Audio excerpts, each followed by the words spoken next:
everybody, and welcome back once again. It's another edition of Around the Rim, and I'm with the head coach of the Rockets boys team, head coach David Givens. How you doing today, Coach? Doing well, thank you. Thank you for joining me. Coach David Givens, how did you get here to Rockville? How did you get into round ball? Tell us a little bit about yourself. Let's see, this is year 26-27. I started out, I was an assistant at Hillsboro in Nashville for 4 years.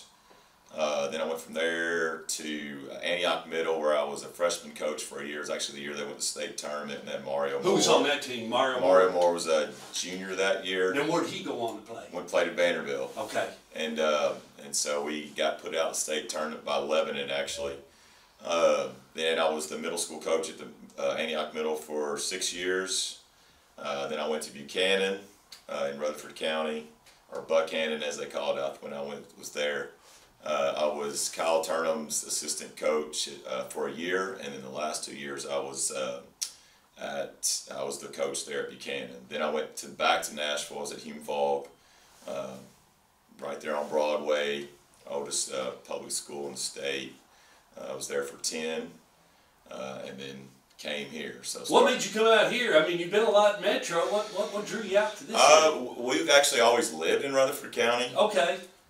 When I left Rutherford County the first time, I really didn't have any intentions of going back. Right. And actually, when I got into coaching, I started out as a high school head coach, but my kind of goal at the time was just to be a middle school coach because of family. Yeah. I knew the time involved.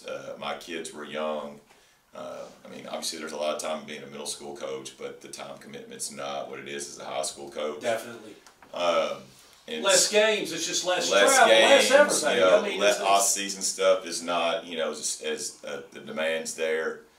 The Hume-Fogg job came open. One of the things that I kind of always thought if I was going to be a head high school coach, if I ever made that decision, I wanted to go somewhere where I was going to enjoy 8 to 3. Okay. It had to be somewhere that was a fit for me from a teaching standpoint. And that place just fit for you. And, so it was so I talked to my wife about it, and I was kind of up in the air, and honestly, she kind of talked me into it. She was like, you've kind of sacrificed for us. You've had opportunities to go coach high school, and you stayed in the middle school level. And she's like, this might be a good fit for you. And so it, worked out. I got it. Tough job. We were in a super tough district. Yeah. Academic magnet school. The best way I can kind of equate it's like being Vanderbilt in the SEC football. It's basically our basketball conference. At the time you had CPA, who had it rolling. You had Lipscomb, who's always been good. Mm-hmm. And you had the metro schools, East, Pearl. And they ain't never been bad. Right, Maplewood, Stratford, Whites Creek, yep. MLK, who was our big rival. So just a really tough district, and just a tough basketball job, but a great place to teach, great kids. So I was there for 10 years, and I wasn't out looking for a job. I mean, I honestly thought I would finish my coaching career at Hume-Fogg, and then this opportunity came available. Again, I never made a decision career-wise without talking with my wife and my kids about it, get their input. My wife, she was actually teaching at Hume-Fogg with me at the time. And so there was a math position open here. She's a smart one in the bunch. She teaches math. Same way in my family. Exactly. My wife's a smart one. Yeah. And so it just happened, there was a math position here. Mr. Luker needed a basketball coach. We had crossed paths, I want to say my 3rd year at Buchanan. But you always knew of him. I knew of him because my wife had taught a couple of his boys at Blackman, and one of my wife's best friends in teaching is really good friends with the Luker. So I knew of him. But we crossed paths at Buchanan. Like he subbed for our principal, got injured. He was actually playing golf. Fell down a cliff trying to get a golf ball, so he was out for about 8 weeks. That wasn't covered under the insurance. No. So Mr. Luker was like our interim principal for about 6 or 8 weeks. And so we kind of crossed paths there. So that's kind of, professionally where we knew each other. Great. But like I said, the Rockville position came open. And like I said, I wasn't looking to leave Hume-Fogg. It was just one of those deals. And there was a lot of talk between me and my wife, let her prayer about it, and then I decided to pursue it, and fortunately, I got offered the job, so I've been here ever since. What's your coaching philosophy? What do you what do you want out of you guys? Are we going to pray? I think first of all, it's about for me, it's about representing the school and the program in the right way. Like, we're going to do things the right way. Like, we're going to, high expectations for how you handle yourself, day to day in the classroom, in the hallways, out in public. We just have high standards for our kids. Obviously, teenagers. I was a teenager at one time. You make bad decisions or whatever, but we're big on accountability. Yeah. So that's where it starts for us. As far as the basketball part, we just tell kids to control what you can control. How hard you play, control your attitude. We want kids with great attitudes, kids that are going to be great teammates, and kids that are going to compete their butts off. And then that's where it starts. Then when you get into like offense and defensive philosophy, offensively we want to play fast. We want to try to have as many possessions as the game. We like to shoot the three. Yeah. And we've shot it okay this year. A little difficulty getting open. I think working for the shot. Yeah.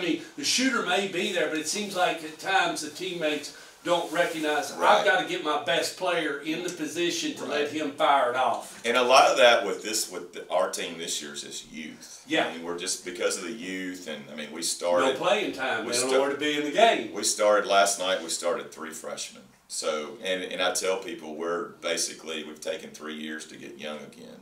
We're younger in year 3 than we were in year 1. And you have to do that in the season. You're trying to do you're trying to make them grow up in 11, 12 games before you get to the back half. And there's such a huge difference from, middle school to high school, or even going freshman, playing freshman or JV to varsity, middle school to varsity. So it's such a huge, every time you take a level up, step get a little quicker. The game's faster. I remember talking to a couple of my freshmen this summer who played quite a bit of varsity minutes, and I was like, what's the biggest difference between? He's like, the game's so much faster.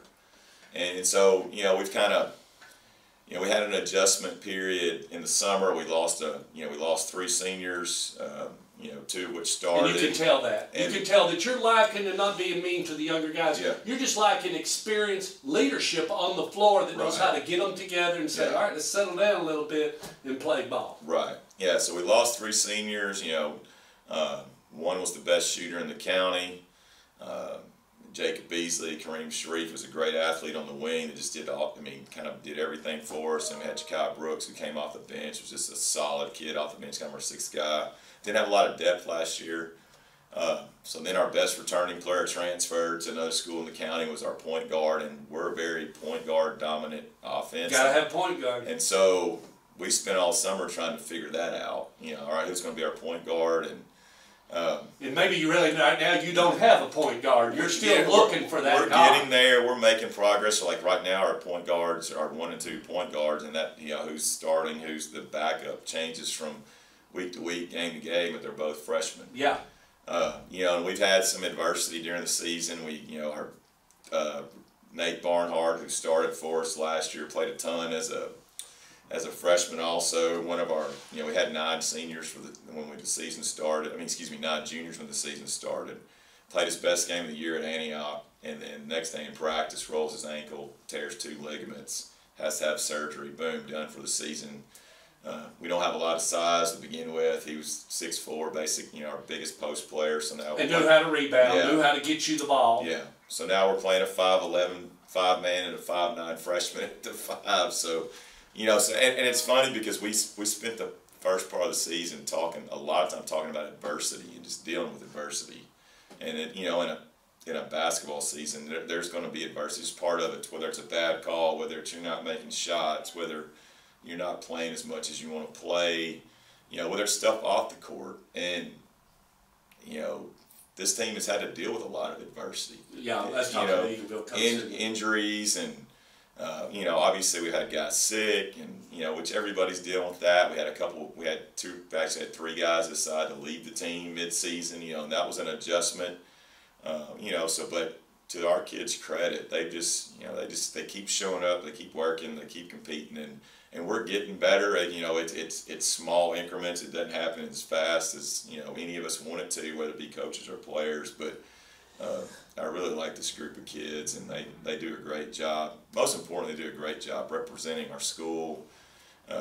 First 9 weeks, we had a 3.4 team GPA. I think for the semester it was like 3.2. That means a lot. So it'll mean a lot later on when they get out. Yeah, They you know, and college. I don't worry about. I don't spend the day worried about getting emails or calls from teachers with this. I got 24 kids, and they're just 24 really good, solid kids. They do what you're supposed to do. They're where they're supposed to be, which makes it easier on me as a coach, you know, because then I can focus on my job and teaching and coaching and not trying to put out fires all the time. And I've been in those situations before, and that wears on you as a coach because it just, you know, you're like, I can't concentrate. It's an extra obstacle. Yeah, I can't concentrate on the most important thing because I'm dealing with, you know, stuff here left and right, whether it be discipline or academic issues. So that's one of the things that I really enjoy about this group. These two teams have not played since 1972. Right. That kind of brings a little bit. And then, as you said, it's not going to be a lopsided game. Eagleville's young, Right. has struggled a little bit this season. Yep. You're young and struggled a little bit this Yep. season. I like the matchup at 8 o'clock as you go against Eagleville. Yeah, so it's, you know, I've watched a little bit of film on them, and you know, and like once we'll start our scout, you know, like I said, I watched a little bit of film last night, watched a little bit this morning.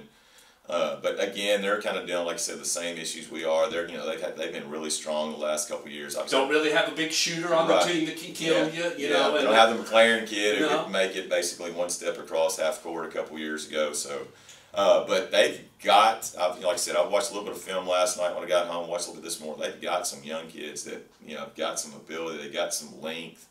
They've got a big post player that I know that missed a couple games here recently, but I'm expecting him to be back. So, you know, they've got some things that, you know, size in the post is going to give us trouble all year long just because of our lack of size. You know, like I said, they've got some kids. They've always had, we actually lived in Eagleville for about 7 or 8 years. So I'm very familiar with, you know, Eagleville, the school, their history basketball-wise. the community itself is very supportive. I mean, we lived 2 doors down from Mr. Tollett, so no Bo, who's on the staff now.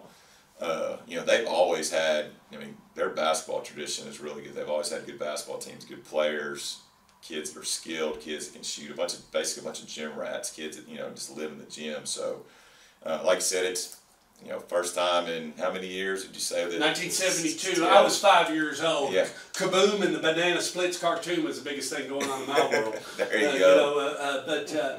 No, what do you, you know, you go into this game, faculty, staff, administration, everybody's here. Right. Games at the Space Center. Right. Talk a little bit about just, you know, you've got support, like you said in the opening of the interview. Yeah, and I tell you what, we've had great support, you know, from day one, and especially this year, and I think a lot of it's a carryover from football, our football team having success. We've had really good student support, you know, and it's taken, you know, when you open a new school, it takes a while. It's not easy. You know, it's not easy. Especially in 6A. Yeah. I mean, if you're, you know, and everybody can say it's the same at 1A when Right. you got limited numbers, Right. but it's so much more magnified at Right. the 6A level. When you got 17, 1,800, 2,100 kids hitting the Right. halls every day, you got a lot more environment. to work And I think the other part is that, you know, we've kind of gone through that transition now where the kids that are in this building now, like Rockville, is their school. Like Rockville, those- yeah, we're not transit. You're Right. not a product of Yeah, you know, where first we pulled couple you from a Riverdale Blackman and you Yeah. still got feelings for the other school. These kids are starting,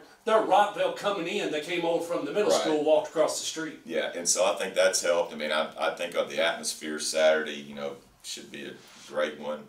I mean, we're looking for, you know, a great crowd. You know, I'm expecting, I mean, Eagle always supports their basketball really well, so I'm sure they're going to bring quite a few people. So, I mean, I'm hoping we run out of seats on Saturday night. You know, I hope it's standing room only. Anything in the closing? Any parents, anybody you'd like to thank, or just send out some thank yous or everything? You know, just thank our families, you know, our kids' families. You know, like I said, they put in, you know, we try to remind our kids about that all the time, that, you know, be thankful for what your parents or grandparents, aunt, uncles, brothers and sisters, whoever it is, that make sure that you're at practice. You know, like I said, I've got a team with 5 juniors. I think maybe 4 kids that drive, so they're dependent on somebody all the time to get them to practice, get them to school, whatever. Even on that snow day, when you Yes. say we got shoot around at 9 Right. o'clock this morning, somebody has to go get some of those kids. I Right. did a little taxi work, you Yeah. know, and those are good kids. And I always appreciate those mom and dads that don't Yeah. beat up on those kids, because some parents could say, "Hey, don't give Sally or Jimmy a ride because you're playing against them." Then it wouldn't be a team sport, Coach. Right. It just really wouldn't. Yeah. If parents alter that, you're taking away the team aspect, and you're creating narcissism within yourself. Right. Yeah. And so yeah, just our like I said, our family's got a super supportive group of parents. Our staff, we have staff here, administration. They're at all of our games. We have people that help out in various ways, whether it's tickets, concessions, just game administration. So like I said, there's a great athletic culture here, both within the coaching staffs and the players and administration. So it's a good place to be, and like I said, we're excited about it with Saturday. All right, kids. The second game at 8 o'clock, the boys' game. Eagleville will be over here. The Eagleville Eagles and the Rockville Rockets. Y'all want to watch it?